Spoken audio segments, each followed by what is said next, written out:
Giants against the Redskins, and look at this. Odell Beckham Jr. again, but this time with the left hand. This really may top last year's catch. We like to call that OBJ 2.0, but despite that effort, Giants lose 20-14. Hey, you know what? Let's try that. Hey, intern, hit me with the pass real fast. See, I caught that. I didn't have any help. Just like OBJ, right? And with that, I say good evening. I'm Luke Lyddon with your Look at Sports. The Dallas Cowboys are off today, and for good reason. Probably eating their Thanksgiving leftovers, wondering what is coming next with Romo out the rest of the year. But the Houston Texans are at a point in the season where they probably didn't think they'd be. 5-5 and right in the middle of the playoff hunt. Dennis Allen, the new defensive coordinator for the Saints, taking over for fired Rob Ryan. And it's going to change everything, right? Right? No, come on, it's the Saints. In the first, Hoyer under pressure. He's stepping up in the pocket.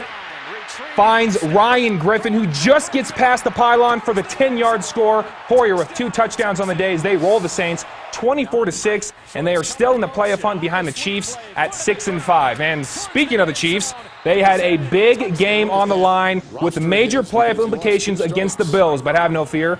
Alex Smith is here with the dime to my boy Travis Kelce, who holds on for the score, and the Chiefs win a critical game at home, and they now make it 5 straight. And dance, boy, dance. 30-22, your final. And the Vikings visiting the struggling Falcons. And you know, you're always going to struggle going against that man right there. AD taking it outside 35 yards to the score for the score. And he had 2 touchdowns on the day as the Vikes win easily 20-10.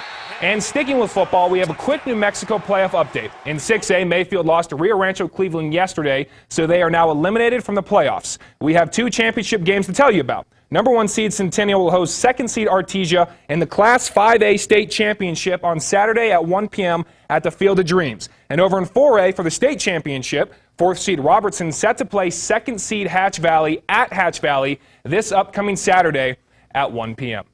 For the UTEP Miners, it's been a long season, but that can happen when nearly all of your best players are done for the year due to injuries. The Miners won't go to a bowl game this year, but it doesn't hurt to end the season with a victory. Miners visiting North Texas yesterday, and Kavika Johnson had the best game of his young career. In the third, rolling to the right, keeps it himself and the 5-yard keeper. Miners go up 6-3 after a missed PAT. And then just 7 minutes left in the game. Johnson getting the snap. He's going to toss it to Reddix on the trick play. He gets around the corner, somehow stays in bounds, dives into the end zone for the lead, and ultimately the win. The Miners win their last game of the year, 20-17, your final. You know, they've been doing it all year. You know, it's a beat-up, banged-up team, very resilient. You know, it's an ugly game, a lot of turnovers, but they found a way to win it in the end. They kept fighting just like they have been all year.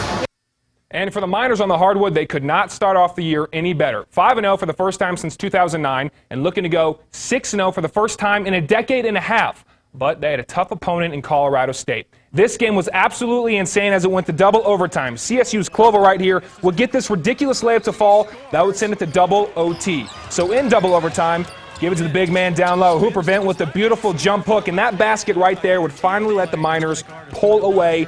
And after that play, Moore with the acrobatic layup. Doesn't get it to fall, but they get the board they needed. And after that, the foul game ensued, and the Miners win in a thriller in double OT 99-90, and that win makes them Corpus Christi Coastal Classic champions. And last night, the Aggies looked to make it 4 straight, but it didn't happen against Arkansas State. In the first, Knighton found a wide-open Pascal. He made one man miss, and that's all he needed. 75 yards in a span of, what, 3 seconds? That's just not fair. That tied it up at 7, and the Red Wolves pulled away and beat the Aggies 52-28. But there was still one more chance to end the year on a winning note.